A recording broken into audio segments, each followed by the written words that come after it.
자,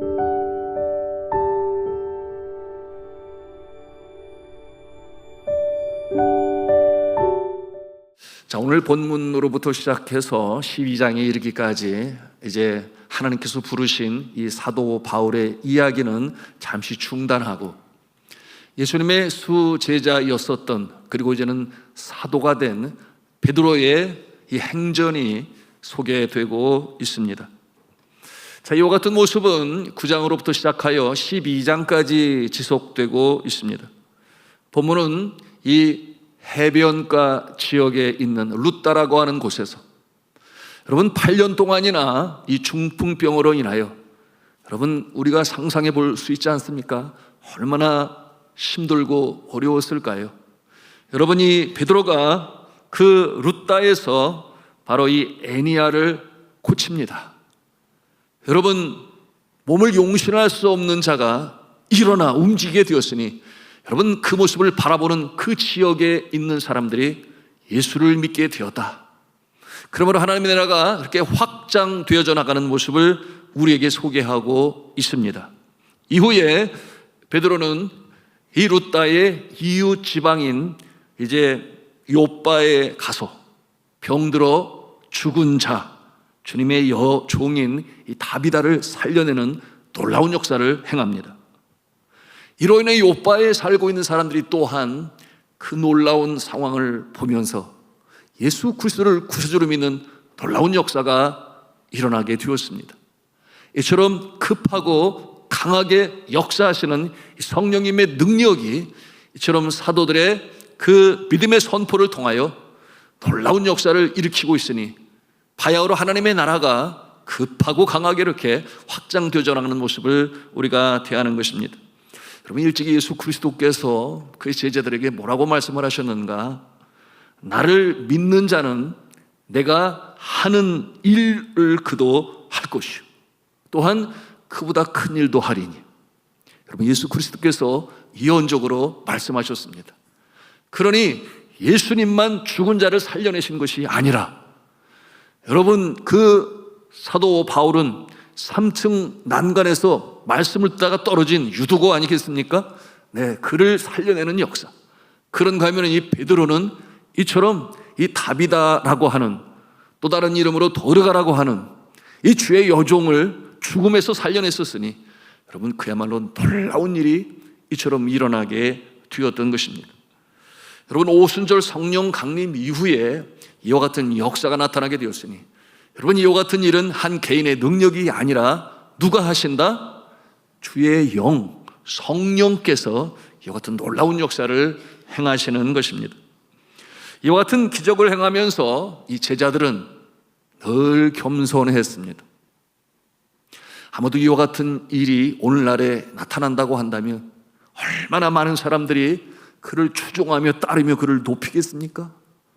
여러분, 그것을 너무나 잘 아는 예수님의 이 사도들은 여러분, 겸손하여 겸비하여 행여나 자신의 모습이 이름이 나타나지나 않을까, 그러므로 늘 자신을 감추고 내려놓는 그와 같은 자세로 오직 예수 그리스도만을 높이는 그와 같은 모습을 오늘 말씀을 통해서도 우리가 대합니다. 여러분, 그처럼 많은 이적을 행하면서도 자신의 이름을 내세우지 않고 있습니다. 여러분, 베드로가 요한과 함께 이 성전 미문에서 중풍병자를 고쳤을 때도 여러분, 그가 어떠한 내용으로 선포했는지 기억하시지 않습니까? 내게 은과 금은 없거니와 내게 있는 것으로 내게 주노니 곧 나사렛 예수 그리스도의 이름으로 일어나 걸으라. 예수 그리스도의 이름만이 강조되었습니다. 그리고 오늘 루따에서 이 8년 된 중풍병자 애니야를 살려낼 때도 여러분 마찬가지였어요. 뿐만 아니라 그처럼 죽은 주의 여종 이 다비다를 살려낼 때도 마찬가지였습니다. 무슨 뜻이겠습니다? 그 모든 치료의 근원은 바로 그리스도의 영, 성령께서 행하심으로 나타난 것이다. 여러분, 그것을 강조함으로 여러분, 그가 의도하는 바, 목표하는 바가 있었으니 어찌하든지 예수 그리스도를 구세주로 믿도록 자신을 내려놓고 예수님만을 높이는 여러분, 이와 같은 모습이었던 것이죠. 여러분, 우리 하나님은 겸손한 자를 사랑하시고 교만한 자를 대적하시고, 여러분, 우리가 내 자신을 낮추면 낮출수록 주의 이름은 높임을 받게 되는 것입니다. 여러분, 사도들의 이와 같은 모습을 통해서 우리가 배우는 것이에요. 여러분, 베드로가 원래 어떠한 성격의 소유자였나요? 우리가 잘 알잖아요. 자신을 내세우는 걸 좋아하잖아요. 그래서 예수님의 사랑을 더 많이 받기를 바랬고, 그리고 제자들 앞에서 내가 여러분, 그처럼 자신을 드러내기를 좋아했던 인물이 베드로였습니다. 그런데 그가 오순절 성령 강림 이후에, 그보다 그 이전에 여러분, 예수 그리스도를 갈릴리 바닷가에서 만난 이후로 여러분, 그가 온전히 변하지 않습니까?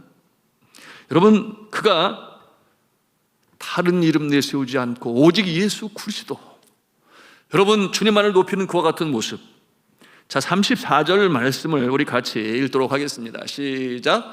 베드로가 이르되 에니야야, 예수 그리스도께서 너를 낫게 하시니 일어나 내 자리를 정돈하라 한데 곧 일어나니 아멘. 여러분, 그렇지 않습니까? 이 병 고치는 놀라운 기적을 행해도 그 병 고치는 자가 그 영혼이 구원받지 못하면 무슨 소용이 있겠어요? 그러니 놀라운 신유의 역사를 일으키고 병자를 고치면서 어쩌든지 그가 예수 그리스도를 구세주로 믿고 그 영혼이 구원받게 하기 위하여 베드로는 이처럼 예수의 이름이 전해지기를 바랬던 것이었습니다. 너무나 잘 알고 있는 것이죠. 그러게 절대로 예수의 이름만을 앞세웠던 것입니다. 자, 주 안에 사랑하는 성도 여러분, 오늘 이 말씀을 통해서 우리가 배우는 첫 번째 교훈이 바로 그것입니다. 여러분, 시대를 초월하여 겸손한 자를 하나님께서 높이십니다. 겸손한 자를 하나님께서 사용하십니다. 여러분, 대표적인 경우가 여러분 D.L. 무디와 같은 존재예요. 또한 에이브라함 링컨과 같은 모습 아니겠습니까? 그들이 둘 다 초등학교를 졸업하지 못했어. 그러나 하나님을 의지하는 자, 또한 하나님께서 사용하시고자 하는 자를 하나님은 얼마나 높이시는가를 여러분, 그 모습들을 통해서 우리가 대합니다.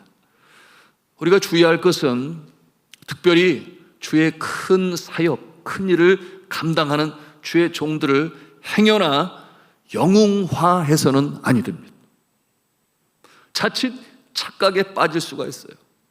여러분, 그와 같은 모습은 절대로 안 됩니다. 사람이란 잘 되거나 또한 잘 나가면 우쭐해 하는 경향이 있어요. 뭐 잘하고 잘 나서 우쭐해 하는 것은 뭐 그렇다 손치더라도 문제는 그와 같은 심령에 교만의 영이 침투하고 사단이 그 모습을 가만두지를 아니합니다. 여러분, 거기에서 타락이 시작되었고, 여러분, 이단의 교주의 등장이 바로 그와 같은 그 시험에서 떨어진 자들이에요. 잘 사역하던 주의 종들이 주를 사랑하는 그 첫사랑을 잃고 그만 타락해버리는 모습도 우리가 볼 수 있습니다. 그야말로 성령으로 시작하였다가 육신으로 마치고, 여러분, 사랑으로 시작하였다가 미움으로 맞춰지고 마는, 여러분, 하늘에 속한 자로 시작하였다가 땅으로 추락하고 마는 그와 같은 모습이 우리의 주변에도 있음을 우리가 보면서 우리는 경성할 수 있어야 합니다. 선줄로 생각하지 마라. 넘어질까 조심하라. 여러분, 성경은 말씀하고 있어요. 자, 이와 같은 모습은 하나님처럼 되고자 하는 이 인간의 교만도 문제지만, 말씀을 드린 것처럼 그와 같은 자로 이 영웅화하는, 그러므로 세워가는 추종자들에게도 문제가 있습니다. 여러분, 그것을 사탄이 노리는 거죠. 그래서 개인적 우의식과 신도들의 맹종을 통해서 여러분, 하나님의 나라가 확장되는 것을 방해하게 되니 그 바로 이단의 교주들의 등장이에요. 여러분, 이단의 교주들이 어떠한 높임을 받습니까? 여러분, 그와 같은 모습은 사탄이 바로 그와 같은 이 인간의 가지고 있는 죄성에 침투하여 그와 같은 참 있어서는 아니 될 일들이 나타나게 되는 것입니다. 우리 모두는 다 같이 겸손으로 허리를 동이고 자고하지 말아야 하겠습니다. 여러분, 이와 같은 모습은 우리 사도들을 통해서 우리가 배우는 것입니다. 자, 이제 이 베드로는 애니야 이 중풍병자를 고치면서 뭐라고 그에게 권고하는가? 네 자리를 정돈하라. 그렇게 권고하세요. 네 자리를 정돈하라. 이러한 유의 명령은 예수 그리스도께서 병자를 고치실 때 자주 사용하시던 그 명령이었습니다. 마태복음 9장 6절에는 예수 그리스도께서 뭐라고 말씀하시는가? 한 중풍병자에게 말씀하시되 일어나 내 침상을 가지고 집으로 가라. 그런가 하면은 마가복음 2장 11절에 4명의 친구들을 통해서 중풍병에 걸린 친구를 지붕을 뜯고 내릴 때 예수 그리스도께서 그 친구들의 믿음을 보시고 여러분 그 병자를 고치실 때 예수님이 또 뭐라고 말씀을 하시는가? 내가 내게 이르노니 일어나 내 상을 가지고 집으로 가라. 그런가 하면 요한복음 5장 8절에도 베데스다 연못가에서 이 38년 된 이 중풍병자를 고치시면서 말씀하시기를 일어나 내 자리를 들고 걸어가라. 그렇게 말씀하고 있어요. 여러분, 예수 그리스도께서 그렇게 말씀하시는 것에는 아주 깊은 영적인 의미를 담고 있습니다. 그것은 뭐냐면 이제는 더 이상 그 자리에 눕지 말아라 하시는 거예요. 이제는 더 이상 그 자리에 앉지 말아라. 이제는 더 이상 그 자리에 눕지 말아라. 아예 치워버려라. 이제는 일어나 빛 가운데로 나아가라. 예수 그리스도께서 그와 같은 의미로 이렇게 말씀하신 거예요. 그러니 과거에 대한 완전한 청산, 그것을 의미하는 것입니다. 여러분, 병상에서 일어난 자에게 그 병상은 슬픔의 심볼 아니겠습니까? 고난과 고통, 환난의 자리 아니겠습니까? 이제는 그것을 잊어라, 버려라. 다시는 거기에 앉으려고 하지도 말아라. 여러분, 그 과거란 곧 슬픔이죠, 아픔이죠, 고통이죠. 여러분뿐만 아니라 어떠한 뜻을 가지고 있는가? 그 자리는 저주의 자리를 의미합니다. 그 저주 가운데 주저앉아 용신할 수 없는 처지에 있었던 그 모습, 이제는 자리를 들고 또는 자리를 정돈하고 이제는 일어나 가라. 이렇게 말씀하시는 예수님. 그러므로 이 밤에도 주님께서 말씀하십니다. 사랑하는 아들아, 사랑하는 딸아, 이제 더 이상 그 자리에 눕지 말아라. 이제 더 이상 그 자리에 앉지 말아라. 여러분, 이 자리, 슬픔과 아픔과 고통과 여러분 그 환난에 있었던 자리, 이제는 더 이상 그 자리에 있는 것이 아니라 일어나서 빛 가운데로 나가시기를 주님의 이름으로 축원합니다. 가늠하다가 현장에서 잡힌 여인을 예수 그리스도께서 용서하십니다. 그러면서 하시는 말씀이 있으니 가서 다시는 죄를 범치 마라. 그렇게 말씀하십니다. 그것이 용서의 조건이었어요. 여러분, 진정한 회개는 어떠한 회개인가? 다시 같은 죄를 반복하지 않는 것입니다. 그러므로 돌이키는 것이라 그렇게 말씀하고 있습니다. 여러분, 예수 그리스도께서 또한 이어 말씀하시기를 또 말씀하여 이르시되, 요한복음 8장 12절인데 우리 같이 한 음성으로 읽겠습니다. 시작. 또 말씀하여 이르시되 나는 세상의 빛이니 나를 따르는 자는 어둠에 다니지 아니하고 생명의 빛을 얻으리라. 아멘. 이제 후로는 빛의 자녀가 되라. 그것이 용서의 조건이었어요. 우리는 이것을 확실히 알아야 됩니다. 내가 주님 앞에 밤을 찢고 베옷을 입고 재를 뿌리며 또는 금식하며 통에 자복하며 주님 앞에 나의 잘못을 회개할 때 여러분, 하나님의 용서가 우리 가운데 임하죠. 그렇습니다. 예수 그리스도의 십자가의 보혈 때문에 우리가 용서함을 받아요. 그런데 이 하나님의 용서는 항상 같은 조건으로 우리에게 말씀하시는 거니 이제 가서 다시는 죄를 짓지 마라. 그러므로 그 죄를 범하지 않을 때 그 모습이 바로 진정으로 용서함 받은 자의 새롭게 이 변화된 모습이라 할 수 있는 것입니다. 자, 주 안에 사랑하는 성도 여러분, 우리 모두는 이 예수 그리스도를 믿음으로 이러한 들것과 거적과 이 침상의 자리에서 이미 벗어난 자들입니다. 그것이 구원받은 자들의 모습이에요. 그러게 다시는 그 자리에 앉지 말아야 합니다. 눕지 말아야 합니다.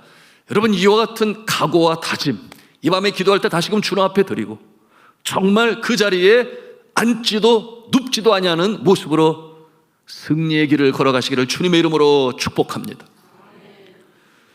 혹여나 여러분 중에 없기를 바라지만 아직도 나는 그 자리에 뭉개고 앉아있는 모습이 있다면, 이제는 이 지긋지긋한 평안이 없는 그 자리에서 이제는 예수의 이름으로 박차고 일어나서 여러분, 빛 가운데 나아가 빛의 갑옷을 입고 빛 가운데 행할 수 있기를 간절히 바랍니다. 그러기 위하여 이 밤에도 우리가 찬송하고 기도하는 거예요. 그러므로 심령이 청결한 자는 복이 있나니 그가 하나님을 볼 것이며, 애통하는 자는 복이 있나니 그가 위로를 얻을 것이며, 여러분, 심령이 가난한 자는 복이 있나니 천국이 그들의 것임이라, 그렇게 말씀하고 있습니다. 여러분, 우리의 심령이 새로워지기를 주님의 이름으로 축복합니다.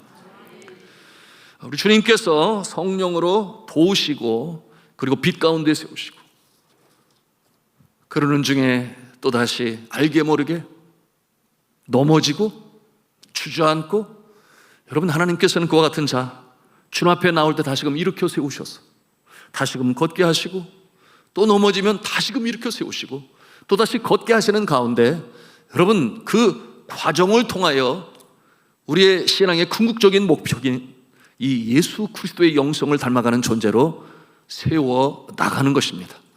여러분, 이렇게 칭의 구원은 예수 믿는 순간 이루어지지만 이 주님을 닮아가는 이 성화 또는 성화 구원은 점진적으로 이루어져 갑니다. 여러분, 우리가 바라기를 그냥 일치월장 독수리가 날개치며 올라감 같이 그렇게 믿음이 자라날 수 있다면 얼마나 좋겠어요. 여러분, 그러나 우리 기독교의 역사를 보면 그처럼 많은 사람들의 존경을 받았던 주의 종들도 여러분, 넘어졌다가 일어났다가 주님 앞에 대회개를 하고 새롭게 되어지는 이 같은 과정을 통하여 주를 닮아갔던 모습을 우리는 기억하면서, 여러분, 이 밤에도 나는 여전히 그 자리에 앉아 뭉개고 있어, 여러분, 그와 같은 마음을 가지고 있는 자, 기도할 때 간절히 주님 앞에 아뢰일 때 주의 성령이 여러분의 마음을 어루만져 주시고 새 생명으로 태어나게 하실 줄로 믿습니다.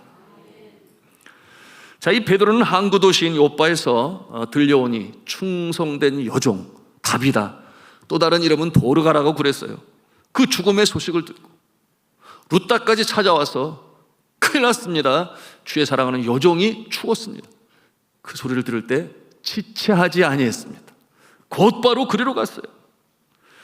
여러분, 베드로는 한때 실패했었던, 소위 루저라는 말을 사용하죠. 실패자, 루저. 그러므로 예수님을 모른다고 3번이나 부인하면서 자신이 얼마나 미웠는지 밖에 나가서 심히 통곡하였다 그랬어. 상심한 마음, 여러분, 그 마음에 나는 물고기 잡으러 가노라, 사람을 낚는 어부로 예수님께서 만드셨는데 다시금 옛 모습으로 돌아가는 그 같은 모습을 통하여 그의 마음이 얼마나 상심하였는가 우리가 알 수 있지만, 그러나 예수 그리스도께서 그를 다시금 만나시고 갈릴리 해변에서 요한의 아들 시몬아, 내가 나를 사랑하느냐 3번을 물으시죠. 3번을 부인하였으니, 그리고 베드로는 답을 하죠. 내가 주를 사랑하시는 줄을 주께서 아시나이다. 그때 예수 그리스도께서 그러면 내 양을 치라, 내 양을 먹이라, 다시금 사명으로 일깨우시고 주님께서는 용서하시고 사랑으로 능력을 부어주셨습니다. 여러분, 이 베드로가 그 이후로 여러분 실족하지 아니해요. 얼마나 그가 예수 그리스도의 이름을 높이며 자신을 낮추며 그리고 그 놀라운 권능의 역사를 행하는지, 여러분, 이 베드로의 모습을 보면 그 회심의 모습과 그리고 다시금 일어섬의 모습을 보면 참 우리가 감동받지 않을 수가 없어요. 여러분, 그가 죽는 자까지 살리는 이 놀라운 역사를 이루게 되었으니, 자, 베드로가 이제 그 방에 시신을 씻어서 두었다 그랬어요. 그 앞에 가서 간절히 기도를 합니다. 여러분, 이 여인의 이름이 그 뜻이 무엇이냐면 발빠른 노루라는 뜻을 가지고 있어요. 그처럼 그리스도의 사랑으로 신속하고 빠르게, 특별히 어려운 자, 힘든 자, 오늘 말씀해 보니 과부들이라고 그랬어요. 여러분, 그 시대의 과부는 정말 사회적으로 천시받고 소위 look down, 이 낮게 무시하여 바라보는 그 위치에 있는 자들을 긍휼히 여겨 도왔던 이 여인 도르가, 베드로가 기도를 해요.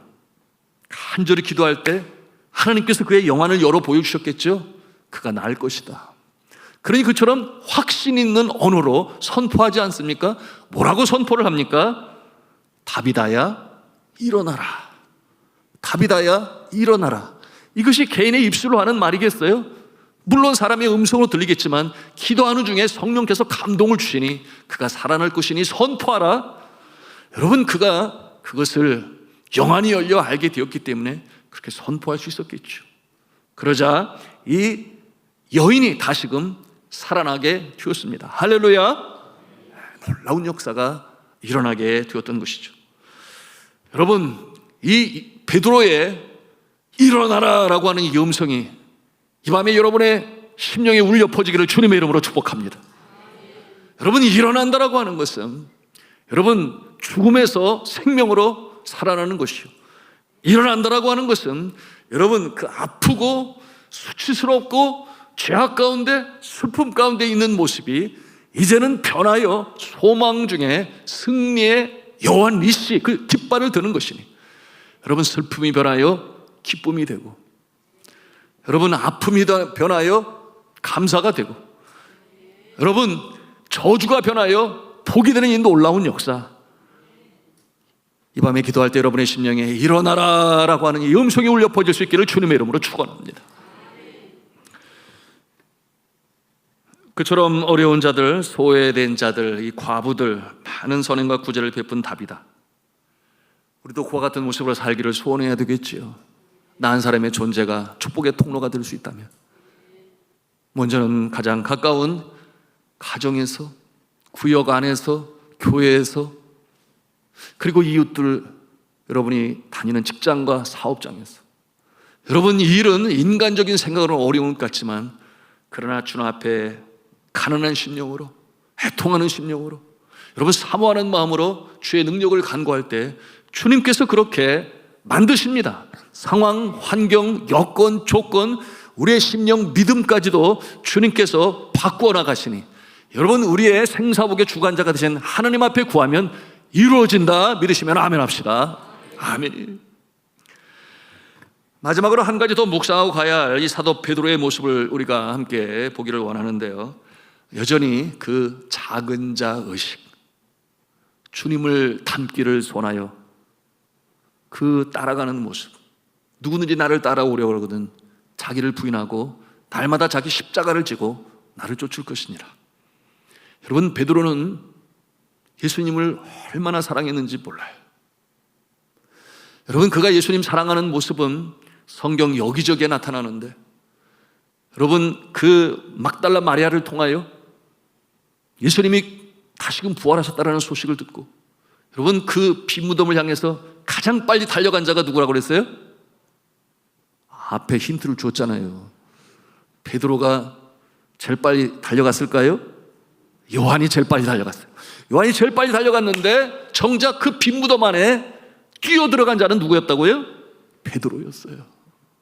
베드로가 빈무덤 안에 제일 먼저 들어갔어요.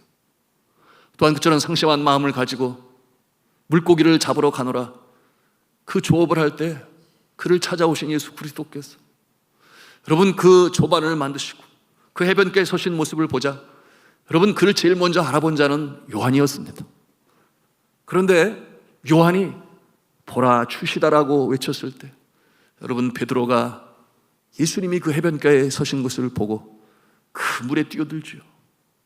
그냥 배 타고 가도 될 건데, 주님 내가 주를 만나야 합니다. 내가 셈하여야 할 것이 있습니다. 내가 주님 앞에 용서를 빌어야 합니다.